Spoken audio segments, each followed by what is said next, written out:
Good evening. Welcome to our second in our series of webinars focusing on the COVID-19's impact on the livestock sector. My name is Megan Grebner. I'm the livestock market reporter for Brownfield Ag News. With us this evening is Glenn Tonzer with K-State, Lee Schultz with Iowa State, and as always with our weekly livestock market update, and these as well, University of Missouri's Scott Brown. Good afternoon, gentlemen. Good afternoon. Evening. I guess it's evening. Say good, I don't know good what time it is.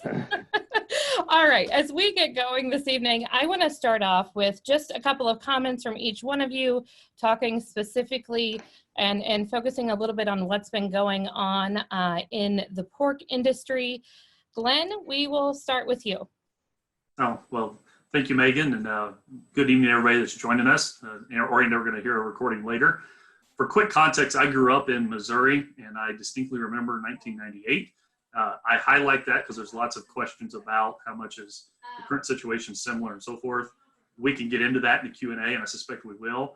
But I highlighted on a personal note as I do empathize with the situation. So I can relate to this, and it's not a fun time. I do understand that. And the industry is in a sense of survival, and that's very understandable for the days and weeks ahead. But in the spirit of broad context, I feel the need to remind us of a lot of the good we have in our system. To be honest, I have some concerns that we might throw the baby out with the bathwater, and so to speak, in a rush to make some adjustments that help for the next hours and days, next few weeks. That cost us a lot about a system that served us as those on the system, the producer side, and certainly the U.S. consumers very well.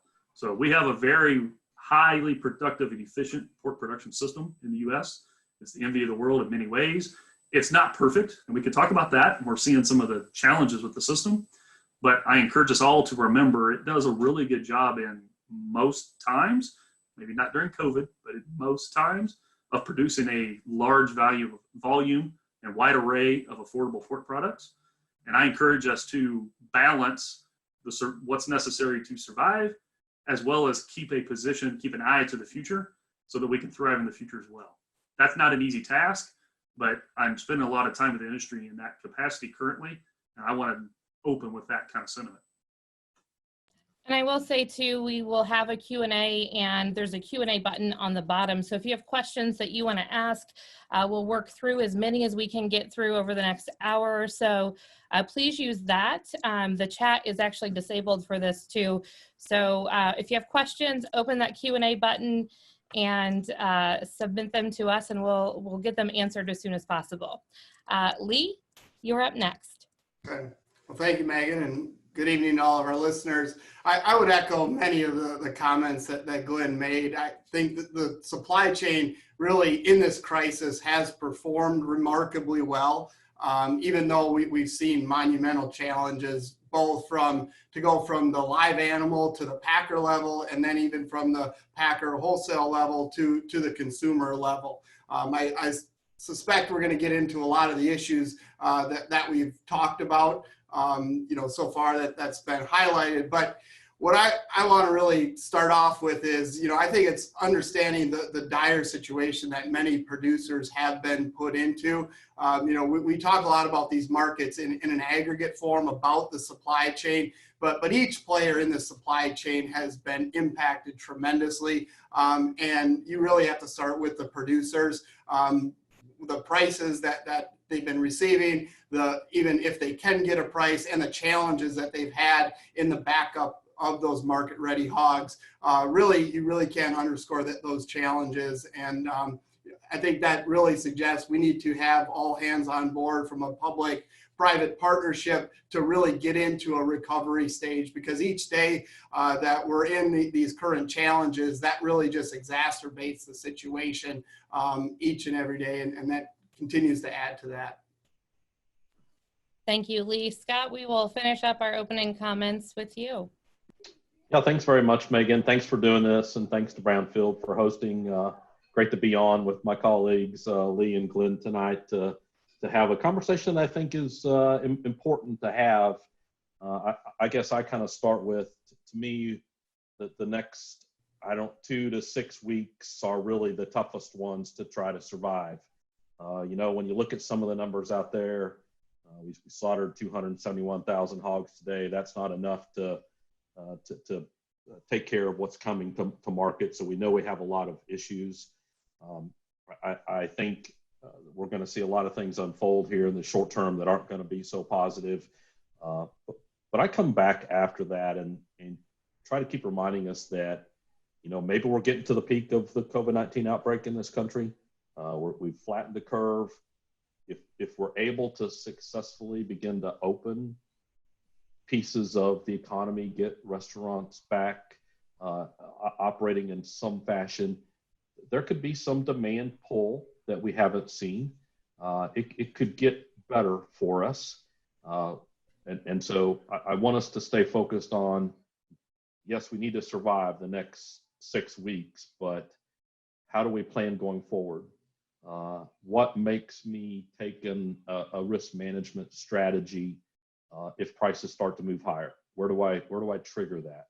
I think we have to understand that there's a lot of risk around wherever these prices go. I often say the range is incredibly wide, but the distribution's incredibly flat. All of them are equally likely kinds of outcomes, and it makes planning even that much more important in what we see coming. So I hope we have a chance to think about what strategies might play out over the next few months that hopefully, we look back relative to where we sit tonight in 2 or 3 months and feel like we're in a much better position. That's my hope for the industry, because it's certainly been a tough ride. And sadly, I feel like this industry and much of the agriculture sector is unfortunately too used to the fact that it is a bumpy ride. And this is not something that's the first time they've seen it, and it's probably not going to be the last. That being said, as we take a look at this big picture and what's going on, I think the first question we ask is, will there be long-term changes to the pork industry? As if we're going to get into it, let's start there, from what happened with this round and this COVID-19 outbreak. So I'll take no, Lee, you go first. Well, thank you, Glenn. I think I'll jump in with the obvious one to me is the labor constraint that we're facing. And really, you have to back up even before the COVID-19 pandemic. The industry was facing a labor constraint. And really throughout the industry, on-farm labor, as well as the packing sector, we were facing historically low unemployment. And coming into this situation, that was a challenge with a growing industry. And this has only really exacerbated that situation. Not so much on the on-farm, but as we look at the packing sector and the challenge there to operate these packing plants, we were already operating at or near capacity. And then throw in this situation, that made that challenge even greater. So I think that's something that obviously needs to be resolved. There was a lot already planned. I know there's been working groups and efforts to see how do we grow that labor base, how do we expand that labor base. And that's something that's, I think, certainly going to be escalated going forward as we've seen this challenge upon us. So I will add to that. I purposely, in my broad initial remarks, disclosed I remember '98 and grew up on a hog farm. One of the things that happened after the '98 experience is we rather rapidly reduced the percentage of hogs that were cash negotiated on the spot market, and the business relationship between the producer and the packer changed in various ways. How we discovered prices, how we did business changed in many ways, and moreover. And it wasn't unique to the hog sector, but the hog sector had a lot to do with this, is we got mandatory price reporting. So LMR, livestock mandatory reporting, in no small part because of the consequences of the challenges in December of '98 for the hog sector. We already have LMR today, but I anticipate that even the calls for what kind of information flow, who reports what, how it's reported, who gets it, those kind of things, which we were talking about 20 years ago, are front and center for discussions again. I can't sit here and tell you, Megan, exactly where I think that will land, But I think there's enough interest sort of outside of the industry now in the industry, in the spirit of trying to help us get through this logjam, so to speak, that we're going to have some changes on that front as well. So I 100% agree with Lee. Front and center labor challenge, that's part of this. I think even, what USDA collects, how they share it, what they're allowed to share is on the table for something that will change as a result also. Scott? Yeah, I guess I'll just, so number one, I think they both hit on the important issues. The idea of how do we better coordinate moving forward seems to be something that's going to be in play. And the idea of who's bearing the risk in these kinds of very drastic outcomes, I think will get played out by all the market participants. And again, I'm not saying that I think one portion is unfairly harmed here, but it's been troubling all the way through. The better you're coordinated, perhaps you can deal with these issues more efficiently going forward. I sometimes will then say, I think that means we get more concentrated as we think about that coordination. To Lee's point, I sometimes wonder if our solution to not enough labor, even before COVID-19, is we're going to automate things as much as possible. And again, I think that automation probably likely makes us more concentrated, not less concentrated. The other thing I'll say is this a one and done event? How long does it last? Does it get in the rear view mirror really quickly, or come this winter, do we have another round of COVID-19 that creates other issues? I think the longer we have to deal with multiple waves of it, the more change we'll see happen quickly. And I don't think any of us know how this plays out, but I sometimes say, if we look 4-6 months down the road and we're kind of back to where we were, I think it becomes a distant memory a lot quicker, and a little less change happens as a result. Megan, Yes. may I add as well? And You may. I won't do this every time, but something that is not unique to pork, really hits all livestock species, is over time we've built systems that in large part produce separately for retail, food service, and export markets. And the three economists on here could go for hours of why we've done that. But I think on the tables, to Scott's point, this may not be exactly what he's thinking, but I'm going to add it in here. If this becomes a more longer effect, or we have multiple waves or whatever, there's a growing cost of specializing systems to one channel, because the ability to redirect bacon that was going to go to food service towards retail, that's been a challenge. Just look at the wholesale market. We've seen that play out. I think Scott's right. The longer this goes on, if there's more waves, there'll be more questioning about, does it quote unquote make sense to have a system that separately targets retail, food service, and export? I personally think it still does, sitting here today, but we all reserve the right to change our view on that if 6 months from now we're in the midst of round 2 or 3. So I think that is on the table as something that might change, or at least be eased off of some. So I think the next logical place for us to go here is to talk about the breakdown in the supply chain. That's kind of been top of mind and something that Scott and I've talked about, and it's not just an issue that's relative to pork, it's beef as well. We saw the executive order come in yesterday. As we take a look at that specifically, how does that play out for the pork sector?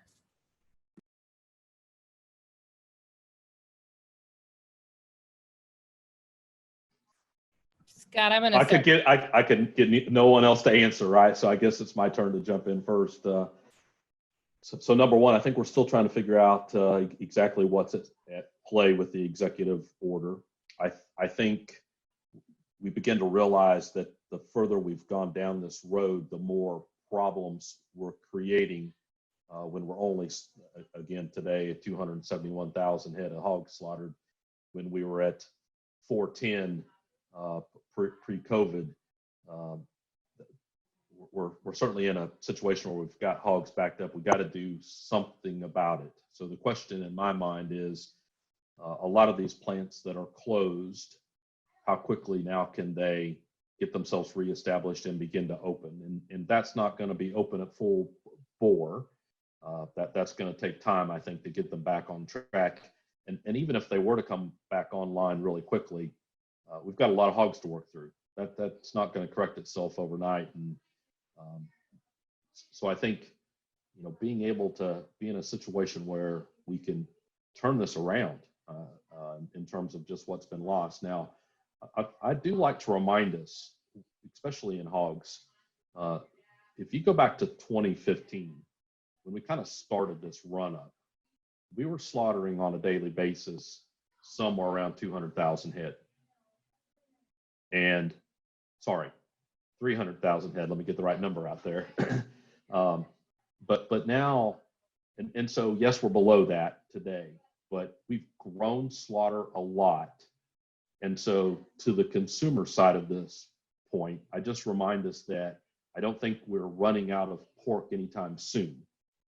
It is devastating for producers when there's not space to slaughter those hogs. And I think if we can turn these daily slaughter numbers around, that's the bright light or maybe the hope that we can have from the producer side of this equation. Lee, can I go to you next? Sure, and I'm going to go back to the labor situation. When we look at operation of these packing plants, first and foremost is the worker safety and well-being. And once that is the priority, then it is to keep these plants operating. So that really has been a last choice to suspend operations of these packing plants. And it's due to the labor constraint. If they do not have the labor to operate, then there has been closure at times. But for the most part, we've continued to operate these plants, but importantly, they've operated well below rated capacity. And so that's the huge situation here. We can order, or these plants can be ordered to stay open, but they can't be ordered to operate at a level that we need to not only slaughter the daily hogs that are coming to market, but to be able to get the backed up hogs that are currently on farm. So when we're talking about that bottleneck, that's a severe bottleneck that the industry is facing. And we have a labor shortage already. Some statistics, if you look at Iowa, every 1,000 jobs, 3 of them are for the packing industry. And if you look at particular regions like the Sioux City region, it's every 1,000 jobs, it's 15 jobs are for the packing industry. So we've already had a large share of those jobs. We can't create more of those jobs. It's the labor force that's already been there. So that is the process of getting that labor force back fully operating to get these packing plants operating. Can I follow up to that real quickly? How do we, knowing, and actually all 3 of you can answer this if whoever thinks they have the best answer that goes with it. When we look at that and that backlog, how even bringing these plants back online, running at a reduced capacity, are we going to be able to work through that backlog of hogs, or are producers going to be forced to cull and have to euthanize to because we can't? Well, that's very much dependent on the length and the magnitude, right, of this reduced capacity. We're into this roughly 3 weeks or so from the time we seen the first shutdowns or the slowdowns, and each and every day is adding to this situation. Now, it's important to understand that producers, a last resort is euthanasia and culling. There is options, and those options have been fully employed to the best of abilities. Options such as slowing down the growth of those hogs and holding those hogs on feed longer. There's been a lot of work done at a lot of universities and from a lot of nutritionists of how do we change these diets to be able to slow down these hogs and maintain them on feed. And that's not an easy thing to do either, to change rations really in real time to be able to do this. But there's been a lot of efforts into that. There is options to overstock or double stock some of these buildings. It really depends on age and size of the buildings if you can do that. But those are really temporary solutions, and they don't fix the problem. They really just delay the problem a little bit in hopes of we can get that packing capacity back online and work through these backlog of animals. So, Megan, the only thing I was going to add is, and Lee was alluding to it, but didn't quite go this far, so I'll just directly say it, is I think we're really close to learning in the few plant-specific cases when plants that have closed down and come back online, how successful are they at staying healthy, being able to stay open, and what % of capacity can they run? So, I will tell you, I'm at least sitting here guessing when they reopen, are they going to be open, they're going to be running 60, 70, 80% of whatever the past total was. I don't know, somewhere in that space. But everything we're talking about is a function of, there's a big difference between 60 and 80% on that on some of those plans. How effective is a shutdown on guaranteeing us that when they come back on, they can operate? We don't know the answer to that firmly yet, but we're right at the front end of trying to figure that out. And if we were to do this again in 2 weeks, I think we'll know more about that. And that will have a lot to do with the extent of the challenge. One thing I would add on top of that is when these plants do come back online, there's been changes made in the sense that for physical distancing. And all of those changes are very important for worker safety and well-being, but that's going to slow down chain speed. And so that realizing that those packing plants, that's another impact on the chain speed and ability to work animals through that packing plant. Anecdotally, I've heard it's pretty difficult to really change specifications within those plants. So could we slaughter hogs faster if we didn't make them into hundreds of different products? Yes, that potentially could be done, but there would be significant changes for each packing plant to be able to do that. And I don't know if that's realistic in a large sense to be able to accomplish the throughput of those plants. That was actually my next question was, does this in the long term, if we see these physical changes to the plants to accommodate for social distancing and whatnot, does that long term also reduce our daily slaughter capacity in the big picture as well? So I think it very well could. I guess, one of my things I'll back up to remind us is that even pre-COVID, we knew come the fourth quarter of this year, we were going to be mighty tight, if not short on shackle space as it was, let alone now what we've done. So you slow these plants down relative to what we thought capacity was going to be. And I think that's an issue that we're going to continue to grapple with. I also remind us all of this slowdown likely gets us more tonnage of pork as weights are gonna, I think, have to go up a little bit as we try to work through the backlog. And again, the longer that backlog lasts, perhaps the more pork tonnage we have to deal with. I think all of that in terms of what unfolds the next couple of weeks is really important to then how you set the stage for the remainder of 2020. I think I want to talk a little bit, if you don't mind, switch to maybe a little bit more consumer focus for a second.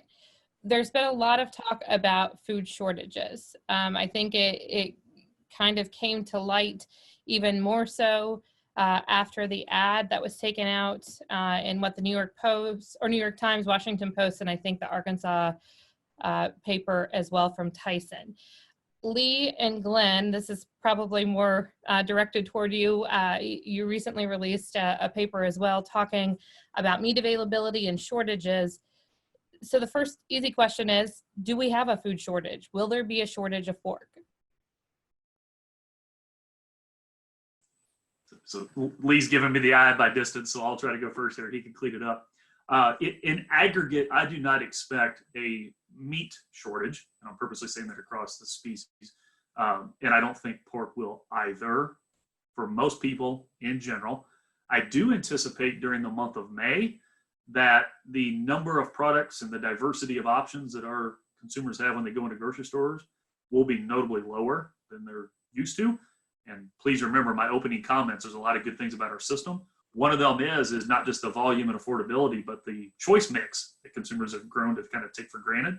The choice mix, I think, will be restricted, partly because everything we do that adds, think about adding flavor, adding a different option to lots of products, that takes labor and time. And we're not going to do as much of that here in May, I think, is my broken crystal ball forecast. So I think consumers are going to see a bigger change on the type and assortment that's available and less so on just overall volume. Yes, there's going to be a little bit less in May, but I don't think we're going to run out of meat. Lee? So when asked this question, my answer is not a shortage, but availability issues. And for many of the responses that Glenn gave of, it's probably not in the product form, or if I want a particular cut or a particular brand that I'm used to buying, there may be an availability issue that it's not there the time that I go shopping. I think it's important to put a little bit into context that we do have cold storage, and that report's been talked about a lot in the sense that it does provide some cushion. But I think what we've seen over the last month to 6 weeks is consumers have been buying differently. What was once a mix of food away from home is now, and food at home, now it's primarily food at home. And really that demand has been at the grocery store level. We know there's been some stocking up. We know that people buy in large quantities even before this and had freezers full. And so I think what you're going to see is really a mix of some availability issues and a drawdown in some of those cold storage stocks or personal cold storage stocks that people have in their houses that either they've amassed over the last several weeks or that they had before as a way to really move through this situation where we're seeing some higher prices, we're seeing some availability issues, but we know that it's relatively short term. If you go back, we're expecting higher production of pork in 2020. It's relatively assured just due to the biological nature of production. The industry made decisions 10 months ago that's dictating what we're seeing today. And so it's the bottlenecks to work through that will dictate how large some of these availability issues are. Scott, do you want to add anything to that? I think they've done a fine job. Again, I just remind us that, yes, we're way down on slaughter, but relative to some history, we're not that far away from where we've been in the past. And I think to my point of just don't forget that, we were running, 450,000 there for a few days in early 2020. That's much larger than we were just 5 years ago. And so I agree with both of them. Availability here could be an issue in some cases, but to say we're going to have a shortage, I think is a little strong given where we sit today, at least. Knowing that we have the cold storage and knowing that our slaughter capacity is restricted or constrained right now, do we look at how much pork we're exporting, and do we address that to make sure we're not losing sight of having enough pork here in the U.S.? So I'll go first and fall on that sword, so to speak. So it's important to remember, and I alluded to it earlier, is we have a system that in many ways targets 3 different markets: exports, food service, and retail. And those products aren't perfect substitutes in normal times. We're asking them to be more so during COVID. That's part of the friction the system's working through. But one of the reasons that I'm not as concerned about quote unquote shortages is if we as society, for a moment, let markets work, those pounds will go where they're most valuable. And if the markets are allowed to work, that could pull down exports if that is what's quote unquote needed to keep us in a desired amount and type of pork here in the States. So that's quite possible. That would play out. The second part, while we're on the topic of exports, that's really important to think through, given that we have these targeted channels, the 3 different channels that we get pork pushed into once we have a slaughtering process, anything you do that reduces the value of running these facilities is going to limit an economic incentive to ease the bottleneck. So, I'll restate this. If we put restrictions in place that slow exports, if you let the market work, that's one thing. But if we put restrictions in place to slow exports, you're going to slow the economic signal to ease the bottleneck. And I strongly discourage us from doing that.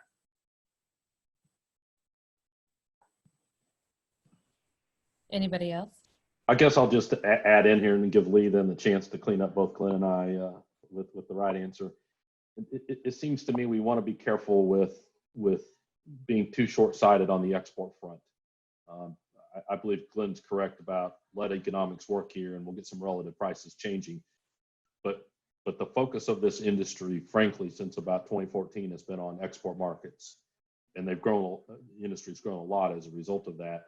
We're really poised and positioned to say we want to be a top exporter of pork in the world. If you start to restrict pork right through here, I think the question becomes longer term, are we seen as a reliable supplier in world markets? So you've got to kind of balance how the rest of the world perceives that move as well. And so I think that takes careful consideration if one was going to decide that we wanted to restrict pork out of the United States here in 2020. And again, we could decide we just wanted to have a domestic industry. We don't need as much pork as we've been producing if that's the strategy we're going to take.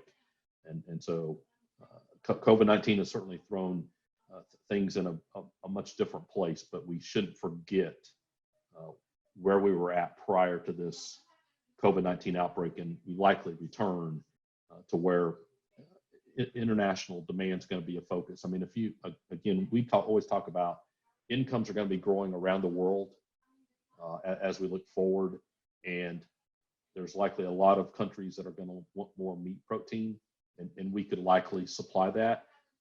The chances to grow a lot of additional, at least per capita consumption of pork, in my mind, here in the United States is not all that great. And so the growth in pork demand may be more importantly driven by the international side here longer term.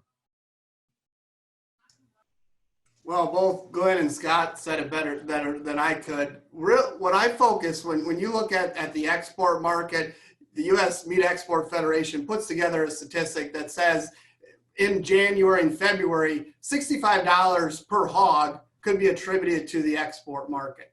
And that's exactly what Glenn said.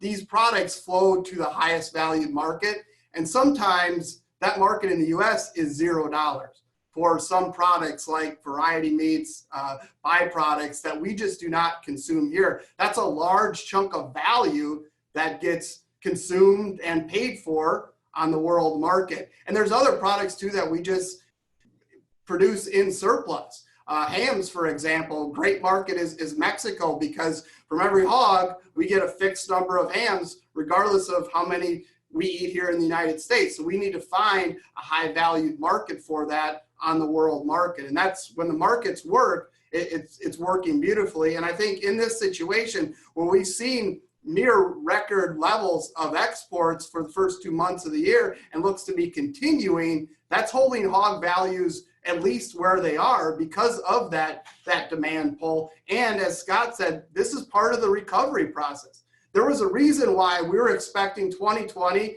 to have record supplies, much higher supplies than 2019, and higher prices. You only get there with an increase in demand. It seems a long time ago, but that's what the markets, what the futures markets were suggesting in January. And so if you're looking at a recovery process, it is certainly the export market and that demand pull that was there not that long ago. Now, certainly COVID-19 has impacted world economies, and that's a big unknown about how that's going to impact economies, how that impacts pork demand for all products. But we're effectively, that's something we're still trying to figure out, but it's something that will be helpful as we get into this recovery process. I want to tie in two of our questions then from our viewers. One of them is, will consumers be competing with China for pork considering their struggle with African swine fever? We know there's a global protein shortage.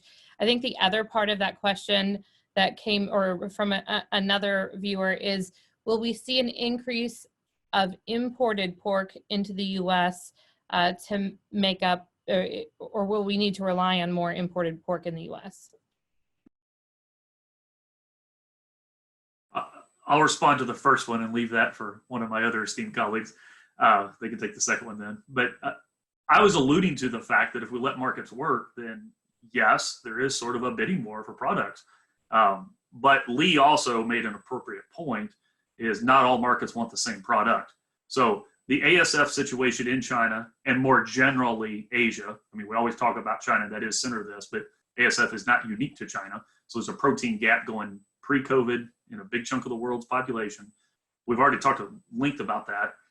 Even without COVID, US consumers would have been bidding against China for some of those pounds. I mean, that's important to remember. That is the role of markets, right? Is, thou shalt, if they're allowed to work, thou that values them most gets them. If we let the price go to where markets want to go, that's what happens. What we're really alluding to is if we as society start making adjustments that prioritize, say, consumers over producers or producers over consumers, then we start distorting those signals. Either way, right? Depends on the goal of that policy. That's what the net result of that is.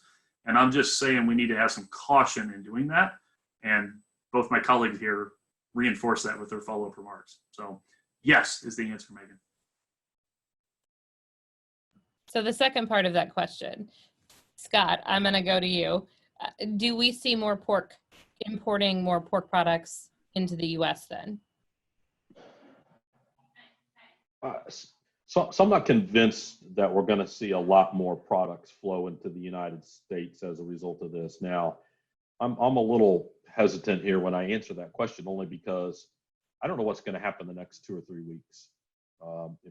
If we continue to see things a lot tighter, we don't get any kind of slaughter recovery, prices continue to move higher, then maybe you draw some product into the U.S. that otherwise wouldn't have moved. And so I want to be careful by saying, hey, this is just going to be overrun with a lot of imported product from the rest of the world. I don't really see that, I guess, in the cards right now. At one point, Megan, you made the comment about, we have a global protein shortage, and certainly when you see what's happened in China, if we looked at the world less China, we might not say that quite as strongly as we do with China. And I still am not convinced what the end game will happen in China. They've been slow to try to fill that void. They've tried other meat products.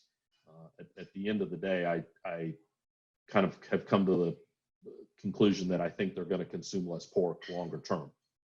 We'll see what happens to their industry in terms of turning it around. But I remind us, if we were to try to fill that gap that's in China right now, we need about 1.5 years of U.S. production, and we could get there. That likely just doesn't happen. And I think a lot more of that gap getting filled depends on how their domestic industry can recover from some of the ASF challenges they're still facing even today. All right, let's get into some of the questions from our viewers and listeners. One of the ones, early questions that came in, could this profit squeeze be severe enough and last long enough to wash out those with non-competitive costs of production, i.e. could we see some sow herd contraction?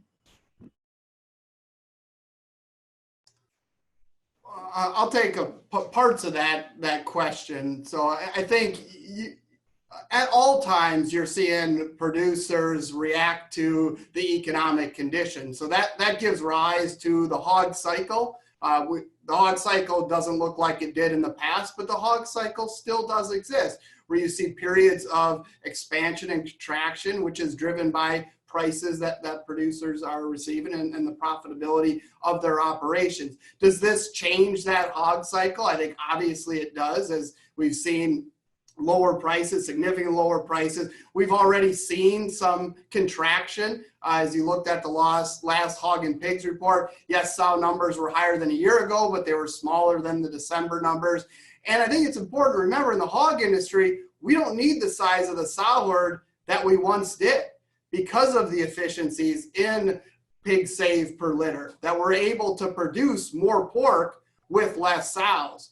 that is continuing. Actually, 2019, 2020 are some of the best herd health years that we've seen on record, really, in recent history. And so that's shown that we've been more efficient. We've produced more pounds than we expected. Relatively low feed prices have incentivized producers to market those hogs already at higher weights that we've seen. And so I think looking at some of those efficiencies, those exist before this situation and during and after this situation. But maybe some of the trajectory has obviously changed with the situation, and we still don't know, the long-term ramifications. What recovery does look like, is how big is the demand pull. All those uncertainties will dictate, what that size of the industry looks like 3 months from now, 6 months from now, a year from now. Anybody else? So I'll jump in for a minute just to take it a little further as well. So for me, in terms of do we contract, to me it has a lot more to also do with then what are the facilities like that are out there. Those facilities that are pretty much worn out likely never come back in the industry. But if you have producers that are exiting that have facilities that are still fairly functional, I think in some ways those facilities will keep producing hogs in some fashion. They'll have to devalue to appropriately make that work. So I sometimes say, to me, aggregate supply of pork in the United States has become very fixed to low returns. And because once we make the capital investment in those facilities, it's really hard not to produce hogs in them. We're not going to raise chickens in them, for example. There's no great alternatives. And so you're going to wash out the facilities that are depreciated, that are pretty much out of date first. And so I would just suggest that we really slow the expansion. I mean, we've been on a really tear in terms of the growth in pork production the last several years. And I think all this does is slow down and stop the expansion. I agree with Lee. There'll be some loss of sows and we'll cut a little bit, but those facilities are going to try to operate still. And you're really going to wait for demand to catch back up. And when demand catches back up, prices start to rise. I think we find ourselves in an expansion period again. Megan, what I would add to that, and I'd agree with what's been shared, is it's always important. Pre-COVID, it's important to know your lender, right? Regularly know your books and have a good relationship, so forth. I think we're going to see, after the fact, looking back on this, those that knew their lender, communicated regularly, kind of entered this in a good relationship space, are more likely to survive. It's important to note that there's plenty of cases where lenders want you to continue operating. That's embedded in parts of this. We do have fairly cheap money and so on and so forth. So that doesn't guarantee everybody's going to get through. Please don't misunderstand me. But I do think that eases some of the pressure. All else equal, those that were on the wrong side of cost of production are going to feel the squeeze. The answer is yes to that for the person who asked the question. But I think the environment we have now with cheaper money and single purpose assets that lenders don't want to be stuck with have a role in that discussion. So that eases some of that pressure. Scott, I'm going to come back to you with this one. What are your thoughts on how much or for how much the current slaughter problem will reduce our March-May farrowings, and as a result, fall and winter hog numbers?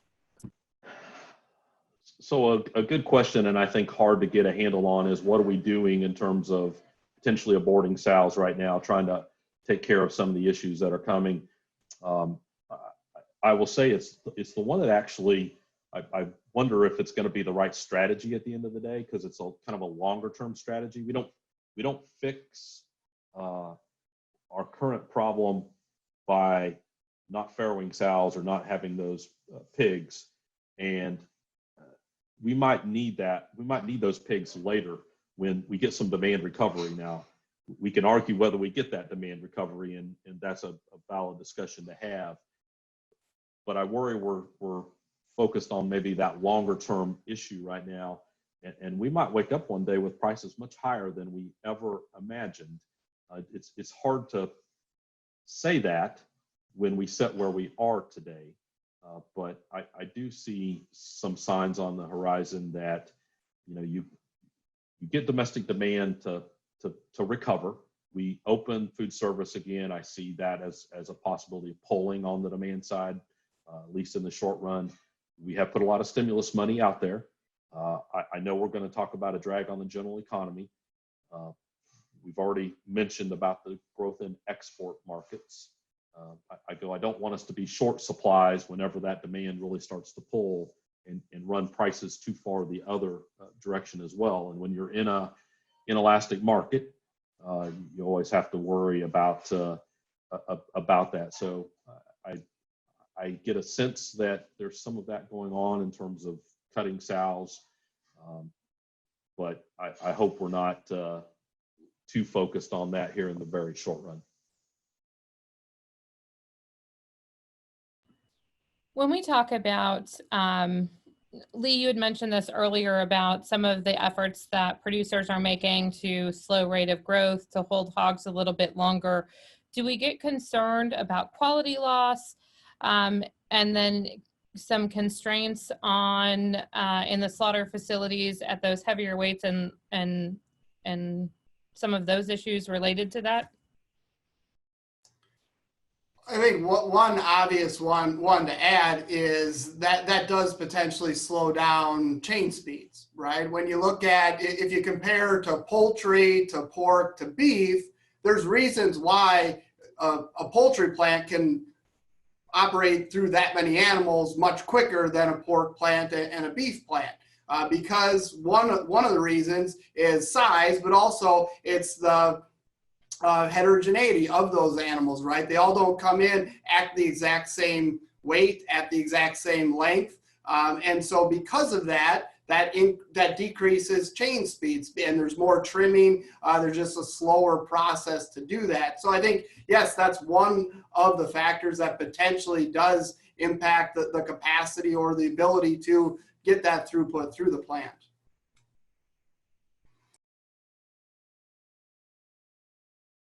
We talked, Glenn, you mentioned specifically about money's a little bit cheaper to borrow right now. As we take a look at the financial sector and the financial health of the pork industry, do we get concerned about an increase in bankruptcies or even further consolidation because of what's been going on with COVID-19 and the impact it's had? Yes, we're concerned, and I don't want to mislead people with my comments. When you have a margin squeeze, which is what we're going through, that's going to result in some folks having to leave the business. I mean, there's no way to sugarcoat that. I think that is a result that will happen. What I'm hopeful of is if we have cheaper funds and a good relationship with your lender, that eases that number.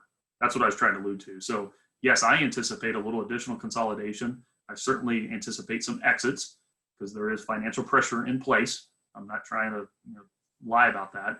But those that might not be the least efficient, maybe average efficiency or average cost of production, who have a good relationship with their lender and so forth, is what I was alluding to, sit in a better position to be able to do what it takes to survive and then be positioned for this fall and the things that Scott's alluded to 2 or 3 times that they might benefit from.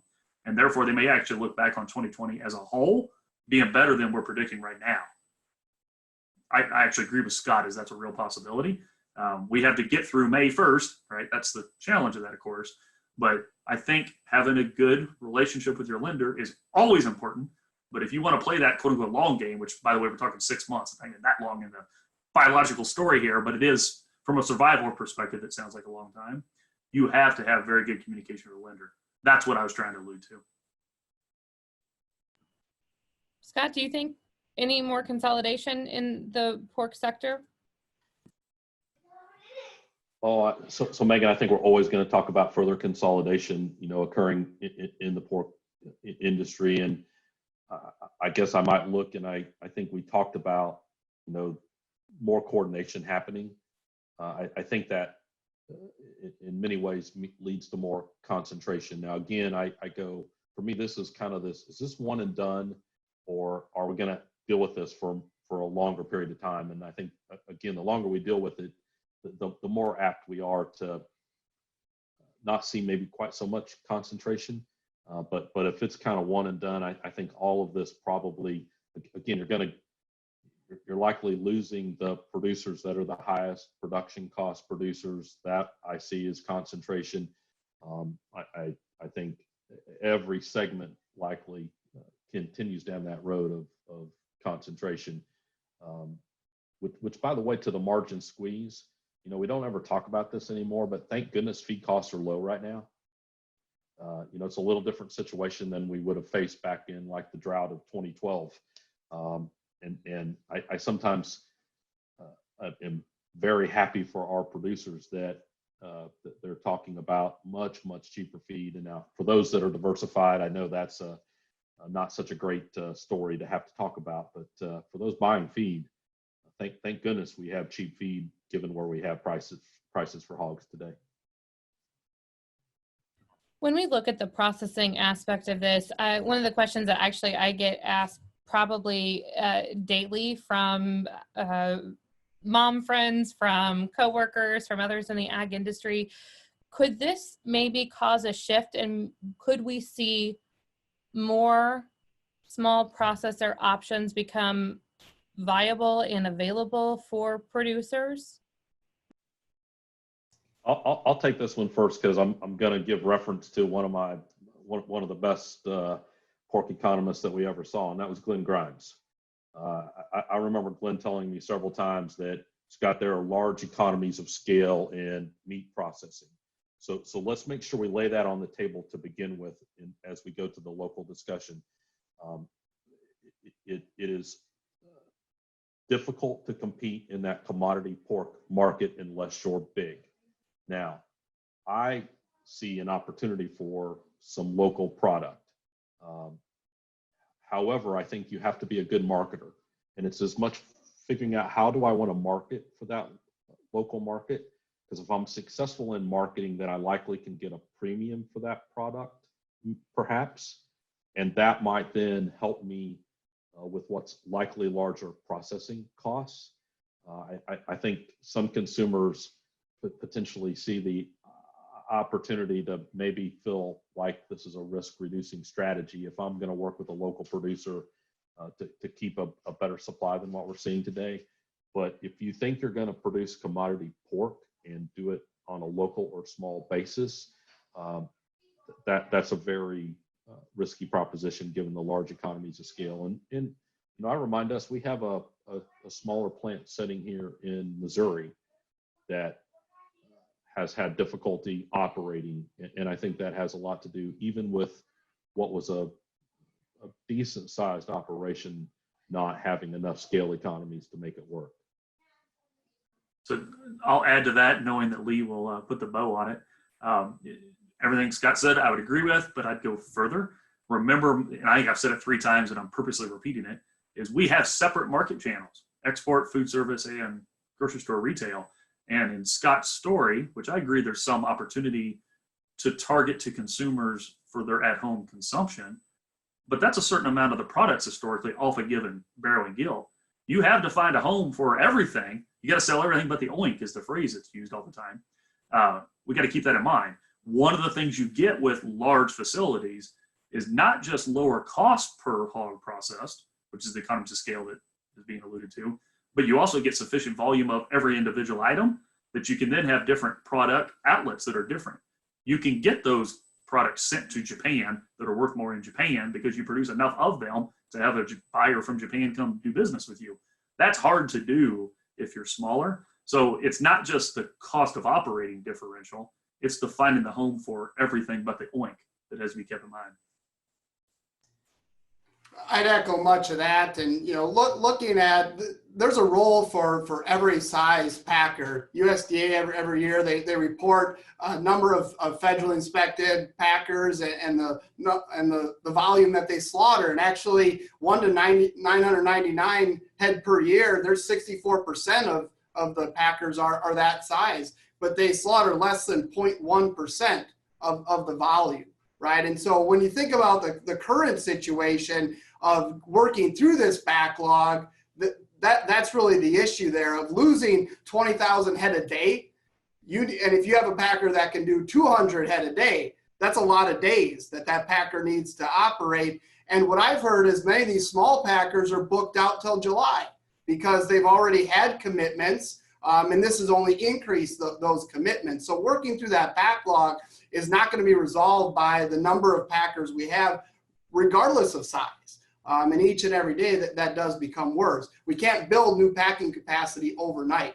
That's really the issue. Over the last several years, we've added additional packing capacity that, thank God, we have now, because at a reduced rates, we still have that added capacity that allows us to work through the pork that we currently are. Gentlemen, I thank you for your time this evening. And as we go and start to wrap things up, we're going to do a two-part question. Glenn, we'll start with you, and this is for everybody. What advice do you have for pork producers moving forward? And the second part of that is your price projections for the end of 2020 and beginning of 2021, assuming there is not another COVID-19 event.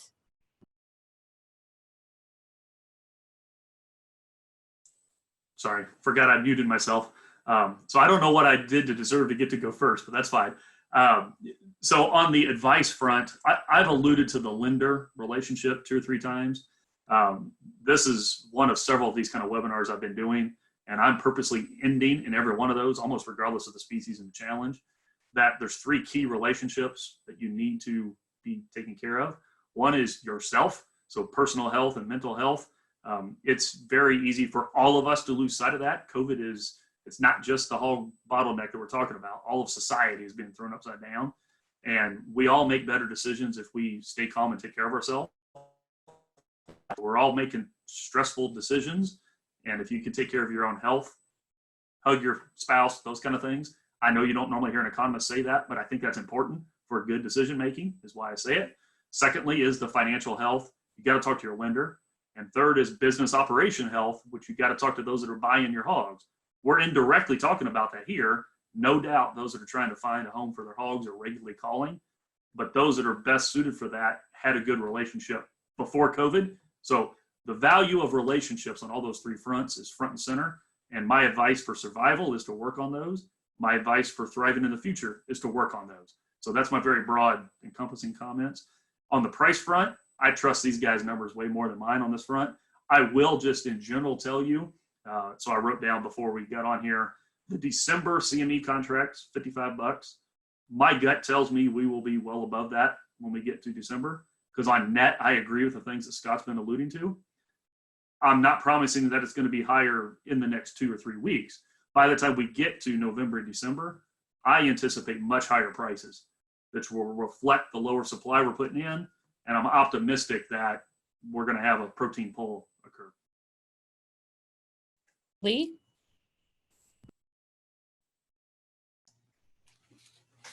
Well, Glenn mentioned a lot of great, what advice do you have for producers? I think importantly is for producers to understand is, and they know this is, ask for help, ask your questions.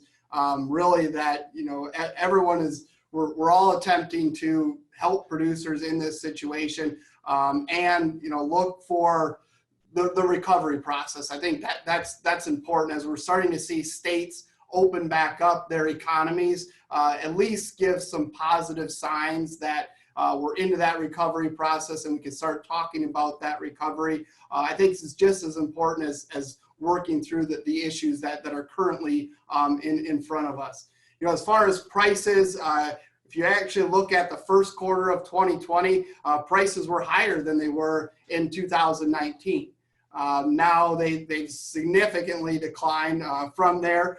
When you look at the second quarter here, my forecasts are at 52. Obviously, we've hopefully put in the low in that price range. Third quarter would be in the 58 range, and then fourth quarter in the 56 range for roughly about $10 per hundredweight lower prices on average than we seen in 2019. And finally, Scott, we will wrap up with you. Thanks for going last. I think Lee has the perfect forecast and we all should follow it. And so that gets me off the hook of having to forecast prices. But seriously, for a minute, I guess, what advice do I have? Number one, I start getting into how do you want to handle price risk management? Right now is probably not the time to do a lot of price risk management in hogs, given where prices are today, but what makes you change your mind? So to Glenn's point, I think all of us are saying there's some positives that could pull prices higher here as we get in the latter part, but there's also a lot of risk to that. And so I don't want folks to all of a sudden see prices moving a lot higher and go, oh, we're going higher, I'm going to ride with cash here and see where they go. I think given everything that we've been through, you've got to be willing to start to use some risk management on the hog price side, but it's going to vary for every operation, and it's going to depend on a lot on your financial situation. I alluded to feed costs. So just like I might say, I think pork prices could move higher. If we get folks back to driving again, I think crude oil prices go up. I think we get a little ethanol pull, and that could get corn prices to go higher. So there's, I guess in my mind, might be a good time if I am purchasing corn to make sure that I'm covered for a while. So I hope that despite the next 6 weeks, I don't think we're going to be focused on price risk management.